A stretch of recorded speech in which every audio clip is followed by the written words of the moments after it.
మీరన్నట్టు సామాన్యుల మీద అయినా గానీ, ఎవరైనా గానీ వాళ్ళని గూడా బురద చల్లుతారు. అది చేస్తారన్నారు. అసలు మీకు రంగరాజన్‌కి గొడవేంటి?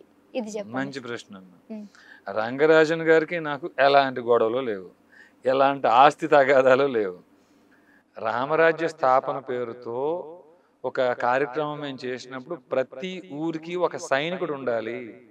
అన్యమత ప్రార్థనా మందిరాల్లో ఎలా అయితే బోధనలు చేసి వారికి ప్రత్యేక సైన్యాన్ని ఏర్పాటు చేసుకున్నారు. 15 నిమిషాలు పోలీసులు కళ్ళు మూసుకుంటే భారతదేశంలో ఉన్న హైందువులందరినీ 100 కోట్ల మంది హిందువుల్ని చంపేస్తాడు ఒక ఆయన ఓవైసీ. అదేంటి పోలీసులు కళ్ళు మూసుకుంటే 100 కోట్ల మంది హిందువుల్ని ఒక్కడే ఎలా చంపగలడు?